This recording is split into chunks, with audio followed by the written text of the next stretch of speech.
look a bit like a school madam. I might take it down. Ugh. Hello everybody! Today I'm going to talk about how to make a denim jacket. This is mine. It's made out of all my old, disgustingly ripped up jeans, but they've moved on, they've been reinvented, and they're now living their best life as this little nifty number. I just had a ton of old jeans that weren't in good shape to be donated to anywhere, and so I really wanted to make something with them because I didn't want to just throw them out. But I mean, I looked on Pinterest and I mean, the denim crafts on there were probably some of the ugliest things I've ever seen in my entire life. So I decided to make a little denim jacket, and I thought I would show all you guys how to do that as well, so that you don't have to turn your old jeans into a rag rug, because I think they are very, very ugly little things. So the first step is to find your fabric. I used about 4 pairs of jeans for mine, but they were all skinny jeans, and in my size they're relatively small. Obviously if you used kind of bigger sizes and different cuts, you would get a lot more fabric out of them. I also had these NASA pyjama pants from Primark, and I really liked the fabric. I thought it was really cute, but they were too short, so I decided to cut them up and use them as a decorative yoke. Obviously you don't have to do that, or you can use just normal fabric that you want or something else. It's up to you, but I like it. This is the pyjama top that came with them, if you're wondering. I saved that. So the first thing I did was cut up my jeans. You want to cut them up so you get a relatively big piece of fabric that you can use to cut out your pattern pieces from. So I found it best to kind of cut out the fly zip, which is the little bit, the little zip. I'm sure everyone knows what that is. And save the zips. I'm not going to use them again in this project, but like you could use them in the future. So I just cut them out with a seam ripper and then just cut down the crotch seam and the inside leg seams, and that's how I split them into relatively big pieces. Also, seam rip off some of the waistbands, because you can use them later for your waistband on your jacket and on your cuffs right here. Ooh, look at that. Part 2 is the pattern. This bit might get really confusing, so I'm really sorry. I'll try and explain it as best I can. But to start off, I just drafted a basic block, a basic bodice block front and back, and a basic sleeve block, just using my measurements. I'm not going to go through how to do this in here because that's kind of a really long process, but there's tons of tutorials online and books and all sorts that show you how to make a basic block, so that should be relatively easy to come across, I think. I don't know, I've never looked. So for my bodice block, I added a shoulder dart and the shaping in the waist, but I didn't add the waist dart because I wanted my jacket to be fitted but not too fitted. Obviously you can change this depending on kind of what fit you want your jacket to have. I'd probably recommend doing a kind of more tailored fit, a more slim fit one, just because there's so much restriction on the fabric that you've got. Like, you've only got a very set amount of fabric when you're recycling it, so it just makes more sense to do a slim fit one, because otherwise you end up doing loads of patching up. Now, I wasn't sure if my block would fit me or not, and I didn't know kind of how I'd want to alter it, so I made a little half toile of it out of some calico just to check what it was like. I definitely recommend doing this if you're not sure on the fit, or like me, you're not sure what you want to change. It's a really good way that doesn't take up too much time. I think I needed to make the sleeves a bit bigger on mine, like a bit wider, and I needed to kind of drop the armhole by about 1 inch. Okay, so obviously from here you can alter the pattern however you want to kind of make the jacket look however you want it to look. I'm going to show you what I did to make mine. Let's start with the front bodice piece. So the first thing I did was add 1.5 inches onto the front of the pattern to create a button stand. I later actually ended up adding another 1.5 inches onto one of the sides, making it a 3-inch side, because I just found that it wasn't long enough. But I'll talk more about that when I get to it. I think it'll be a bit confusing if I start to kind of talk about that now. I also shortened the bodice because denim jackets normally sit just above the waistband. So for me, that was about 4.5 inches higher than my bodice block was. So I just shortened it to that. And then I took off another 1.5 inches to account for the waistband that I'm going to put on. So for me it was about 6 inches that I took off in total. I think it would be really cute to make a more cropped one as well. Mine's just kind of a standard fitting one. The last thing I did is I wanted to add a yoke to my design. So the yoke is just this little bit here, this like decorative bit, and so all I did for that for now is just kind of mark on where I wanted it to be. I don't really have any specific measurements for this because it's like all the points that you measure it from are really different. Just go kind of with what you think looks nice and where you think you'd want a yoke to go, and then make sure the line's relatively straight and you should be golden. Then you'll notice that there's a huge dart going right through your yoke, which is really annoying. and we need to fix it. So all you need to do to fix that is just trace over the bodice pattern with just the yoke bit, and then you just basically cut out the dart and stick the two pieces together to make a yoke piece without the dart. We're going to leave that for now. I find it easier to kind of work on that a little bit further on, but just for now it's good to have that base pattern made. So that's all we need to do for the front, so now we're going to move on to the back pieces. Now for the back, I want to say that you can literally just leave it as like one big back piece. Like it really doesn't make any difference, you don't have to do any alterations to it. But I wanted to have those kind of traditional seams that denim jackets have, the kind of back yoke and the 3 panels. So the yoke is pretty much the same as the front piece. You want it to kind of match up with the front piece, so use the same kind of measurements that you used, but it's literally just like a straight line across the back, just underneath the armholes. For the back is a lot easier if you alter the back using a kind of full pattern of the full back, as opposed to most of the time you would just alter a kind of half pattern. You want to measure the very bottom of the back, and then you want to split that into a quarter, half and quarter blocks. But it basically means so that if your measurement of the bottom was 40 centimetres, you'd divide it up into a 10 centimetre block, then a 20 centimetre block in the middle, and then another 10 centimetre block on the other side. So you just put little marks at those points, and then you're going to move over to the top, the line where you've drawn the yoke. You do pretty much the exact same thing, just mark it, but this time you divide it up into an 1/8, 3/4 and 1/8 again. So for example, if the measurement was 40 centimetres again, this time it would be divided up into a 5 centimetre bit, then a 30 centimetre bit, then another 5 centimetre bit. And then you can just join the lines diagonally and it should make these little individual panels. These measurements aren't super specific, so don't worry if you don't get them exactly right. I mean, these are more decorative than anything. So the back is done now, so now I can move on to the sleeve pattern. For the sleeve, I did just leave it as a basic block. There's nothing to do to it really. Basically the sleeve pattern was just way too big to fit onto any of my jeans with seam allowance. It just wouldn't fit.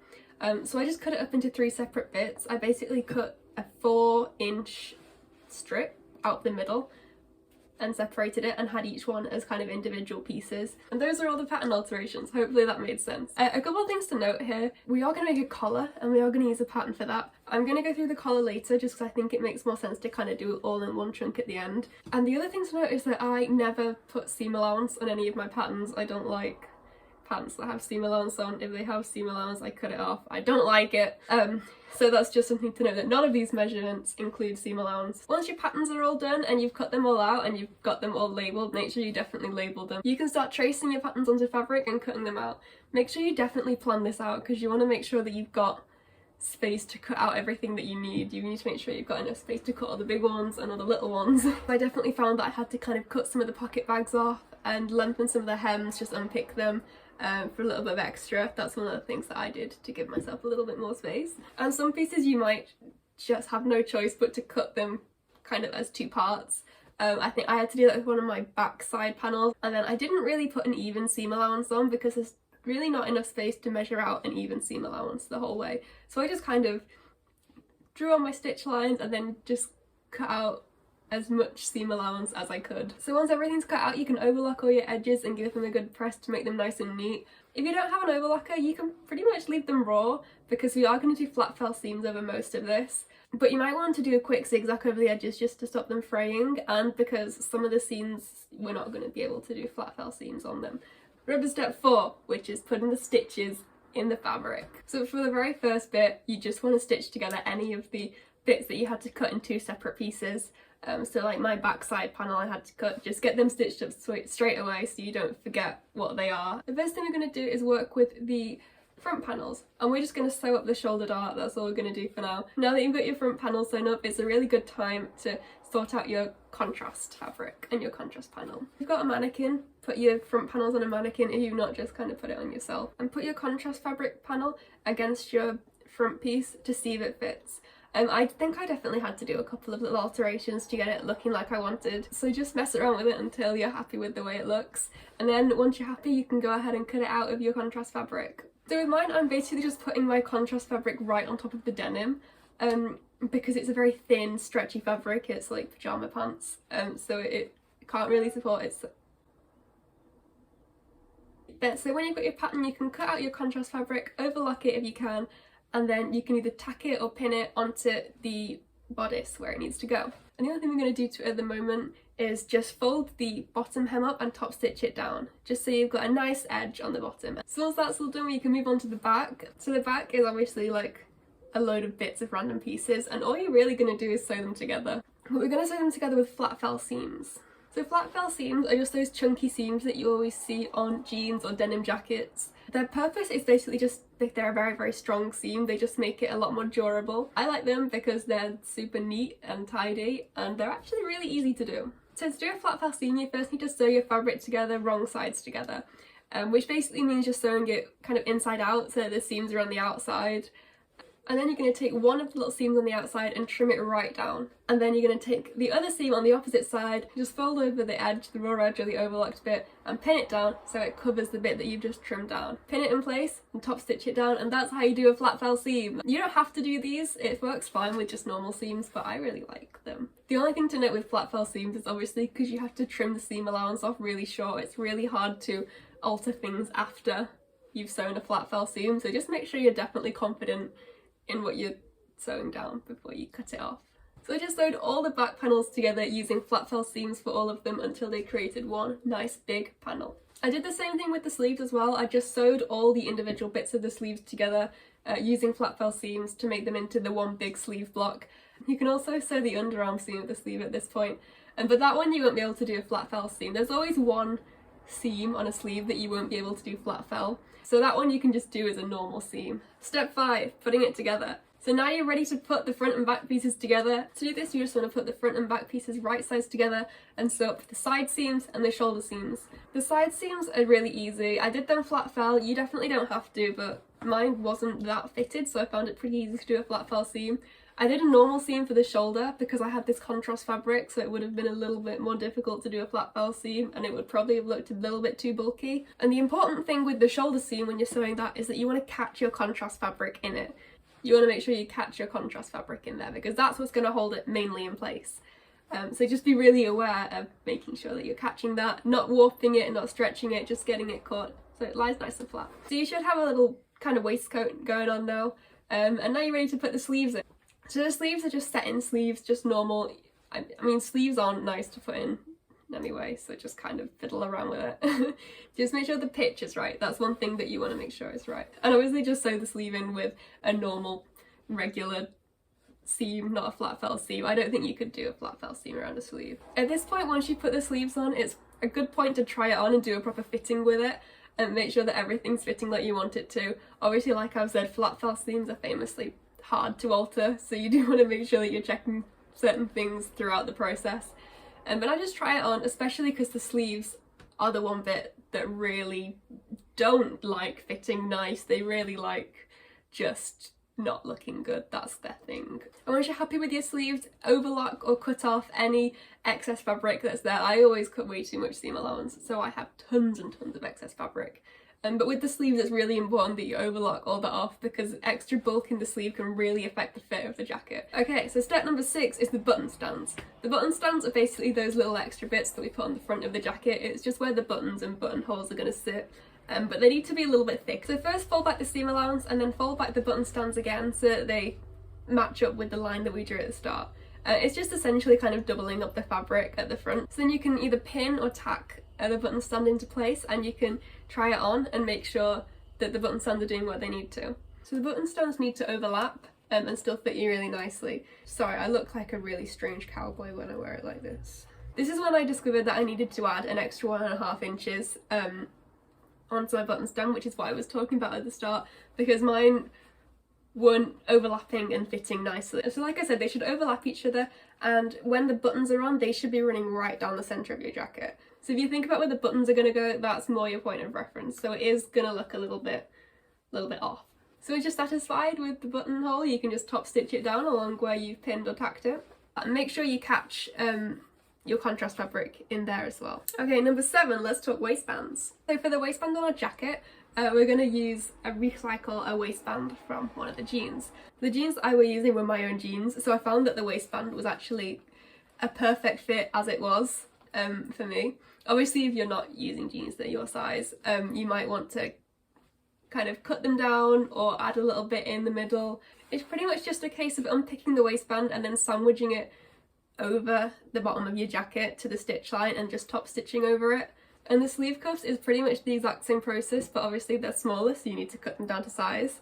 I did something very strange. I sewed mine up after I'd sewed them onto the sleeves, so they're a little bit kind of big and funky, so I wouldn't recommend doing that. I'd recommend sewing them up first. Number 8, let's do the collar. So there are tons of options you can do with the collar. I've done this little kind of casual standing collar, but if you want something really simple, you could do a Peter Pan collar, which is literally just cut a collar shape and sew it on pretty much. But I'm going to show you how to do this little collar because this is kind of what denim jackets normally have. Mine's a bit small though. I wish I'd made mine a bit bigger. I like a big obnoxious collar. I wish I could stop getting emails. I can just turn the sound off. So confession time. I actually had a lot of trouble with the collar. Well, I wouldn't call it trouble, I just had to kind of mess around with it a lot.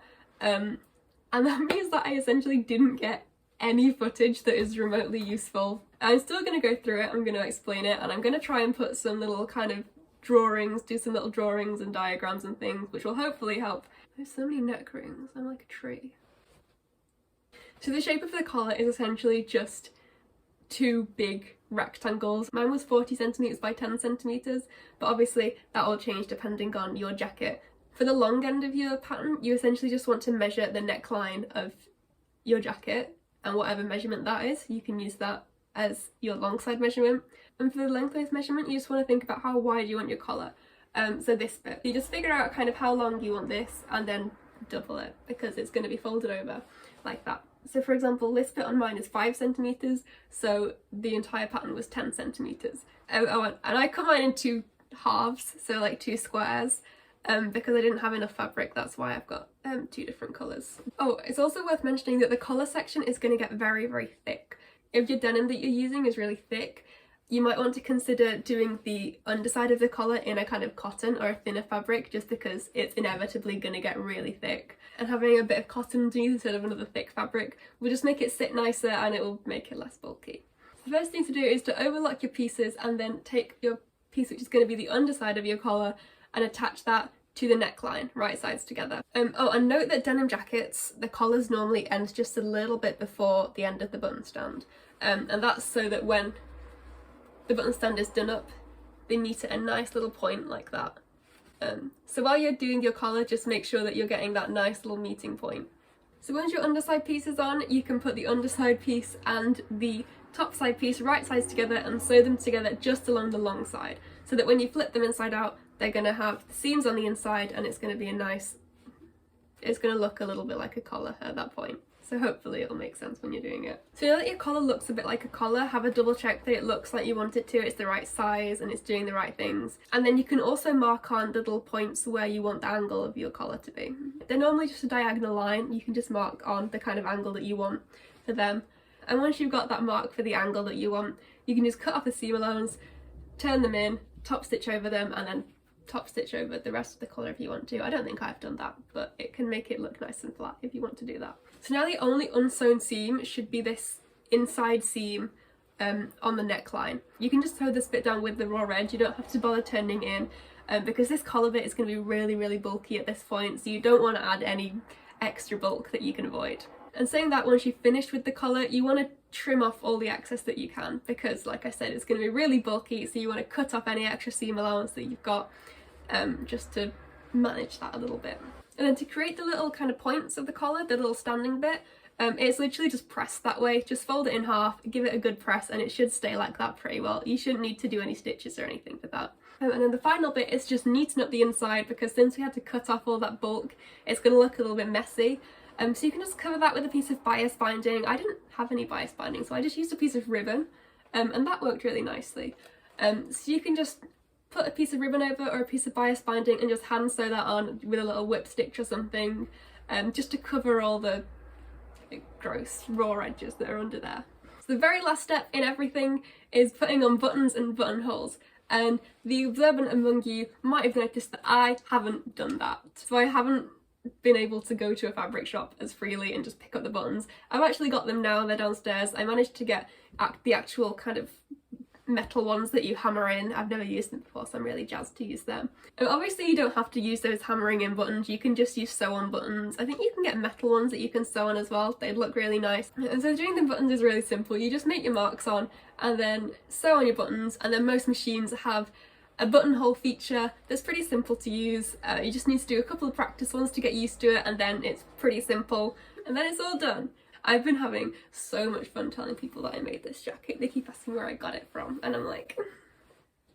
And the other bonus is that it's infinitely nicer than like a denim handbag or something. Like, I'm sorry, I could talk about how much I hate Pinterest denim crust forever and ever and ever. Oh wait, we're not finished yet. So I've just got a few extra little points, which were just things I noticed while I was making it that I thought I would point out because it's good to know. So the first one is to make sure that you keep the yokes lined up. Especially when you're messing around with like the button stands and the collar, it's really easy for the yokes to kind of be pulled out of shape, and you end up with a jacket that kind of looks a bit like this, where the yokes are really off. And I kind of cut off as much bulk as you can while you're sewing. Obviously denim's quite a thick fabric, so it gets really hard to sew through. I think I broke at least 5 needles making this project. Just make sure that as soon as you're confident that something's sewn right, you cut off all the excess that you can, just to make sure that you don't break as many needles as me. And the third and final one is just remember that denim is a stretchy material. It's actually a lot more stretchy than I realised, and it's fine. It just means that you have to be careful not to kind of warp stuff and overstretch stuff, because that's going to make the fit look really funky. Sure, when you're doing things like the sleeves, and if you're trying to get something to fit that's not really fitting, just make sure that you're not pulling it out of shape while you're doing that, because it's really easy to do that, and I would know. I've done it enough times. This is such a fun project to do, and I'm really, really happy with how it turned out. And I would love to see other people do this as well. So if you make one, please do send me pictures. I would love to see it, because there's so many options. With the yokes and the different panels on the back, you could paint something on the back. Oh, it'd be so fun.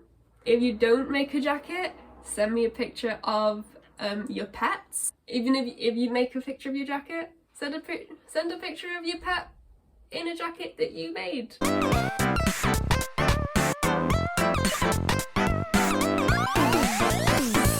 Recently I made a new Instagram because I'm trying as hard as I can to distance myself from my 16-year-old self as much as I possibly can. Thank you so much for watching the video. Hopefully I'll be back soon with something else. Let me know if you liked it, and I'll see you again soon. Bye bye!